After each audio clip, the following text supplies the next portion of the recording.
Well, hello listeners. Today we're going to make an origami basket.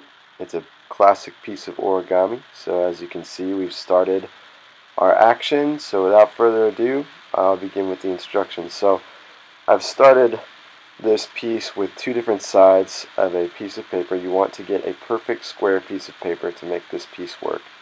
And as you can see, we've colored colored one side and left one side uncolored. You can call them side A, side B, colored side, non-colored side. And if you'll see, the first movement we did was we folded corner to corner on each side. So I'm catching up to the action in the video, but you want to fold corner to corner.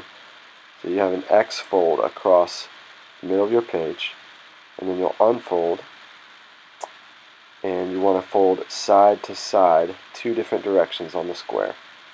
So that's what we're doing now. We're doing our second side to side fold. So that you have, and every time you fold, you want to make sure you crease very hard with this piece. It's going to be important for the integrity later. But as you can see now, we've got an X fold from corner to corner and a cross fold from side to side. So we've got 4 different folds, and there's the demonstration. So you can kind of call it a hot dog or hamburger fold both ways. And here we're just correcting or increasing the integrity of the folds. So now what you want to do is you want to fold along one of those cross folds you made so that the colored side, or side A, whichever you're using, is on the outside. And again, we're just making sure the integrity of these folds are really creased and really nice. So now you can see that we have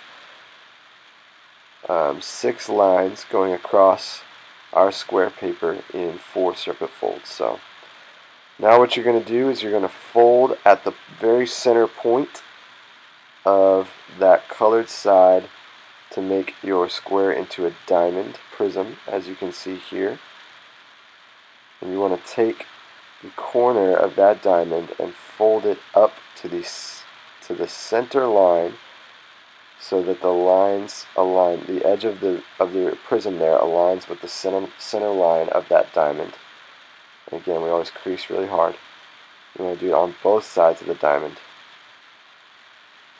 so that you have this kite shape on one side of your prism. You just follow along as we're folding here. So we have that kite on one side of the prism. Again, we took the edge of our diamond there, just folded it inward. So once you do that, you're going to unfold like we did just there, and you're going to take that corner and fold back into the crease that you just made. So align the edge of your diamond with the crease you just made, and here's the tricky part. Once you have those 2 folds made, you reach inside and unfold, and you make another little kite on the outside as seen. So we're going to repeat this 4 times. I'll say it again. So you fold the edge of your prism back into the crease you just made to where the edge aligns with the crease. Then you reach inside your fold and you pop it open. This is kind of a tricky move. So you're going to pop it open and fold it down and make a kite shape, as you can see here. So now we've got 2 kites on one side of our diamond, and we're going to repeat the process again on the other side. So you fold the edge of your prism into the center fold of your diamond.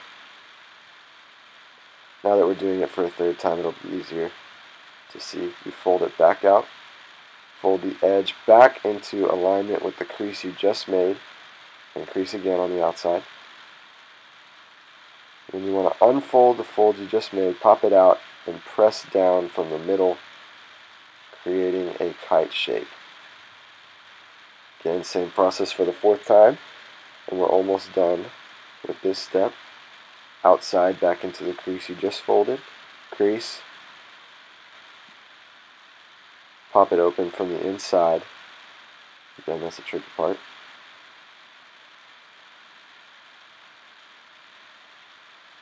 Sometimes you have to get your thumb inside there. And press down, crease again. So you've got another kite shape. Now you have 4 kites.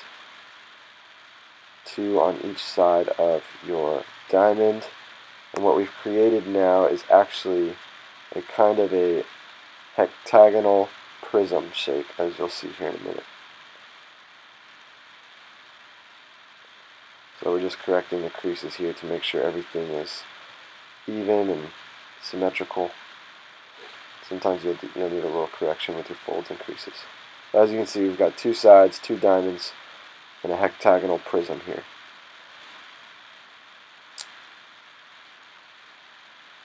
So we will move on to our next step, just demonstrating what the prism looks like. And you'll see how the prism comes into play later. So what you want to do is fold those kites to the inside of your prism. So now we'll be working with the colored side of your page. So you fold using those original big folds you made on the first step with the square, those creases through the middle of the prism. And you're going to fold those kite sides inward, like so. So now you're working with a hectagonal shape as opposed to the diamond. And what you want to do here is we're going to make another kite shape. So you're going to take that outside edge and fold along it and fold that edge into the middle center line of your hectagon on both sides so that it's touching. Crease down, and then you're going to fold up from there, fold a triangle up to the top of your hectagon. It doesn't have to go all the way up. As you can see, it'll naturally show you where to stop.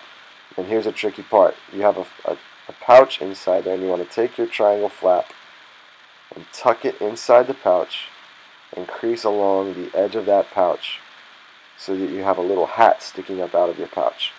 We're going to repeat this process on the other side so you can see what it looks like again. So again, you fold that triangle up, tuck it inside your pouch so that you have a little hat sticking up outside of your pouch. And again, you always want to crease and make sure everything is nice and crisp. So we're going to flip over to the other side and do the exact same process.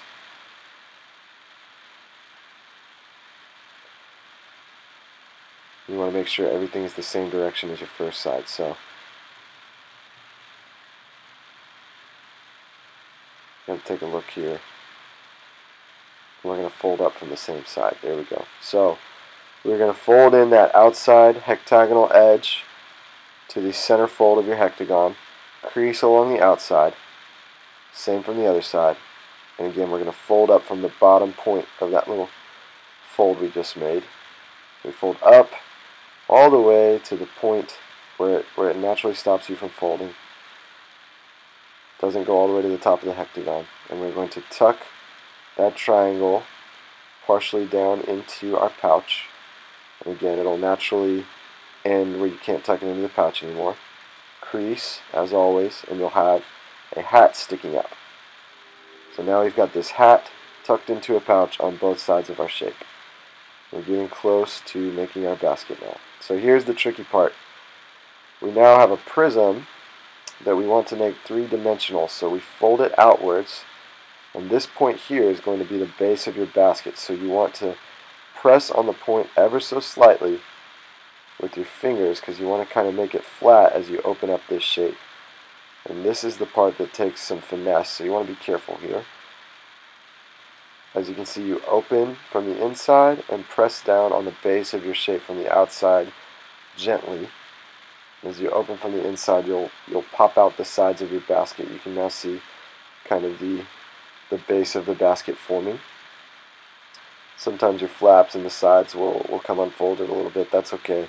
That's why we crease it hard when we fold it from the first place. But you can kind of correct that as you open up the basket. So now, as you can see, we've got the base of our basket forming, and these two tower points that stick up create the handles of our basket. So we're going to tuck our little pouches back in to make sure things are looking good.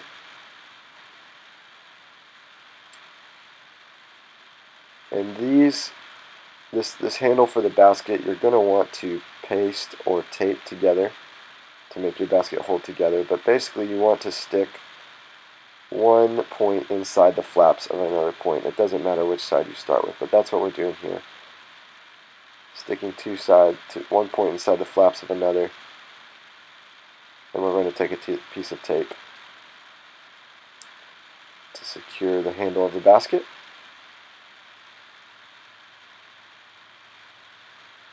And with that, you have basically your basic basket shape. This is a classic piece of origami. Thanks for listening, guys. As you can see, it's sturdy, maintains its integrity, can hold a pin inside it, some other items. It is a solid basket, holding it by the handle. Got some coffee packages, a seashell. That might be a little too heavy, but it's holding up, and you've got a nice design on the outside. Remember, if you start with one side, you can make it colorful, so you have a nice design on the outside of your basket. And there you have it.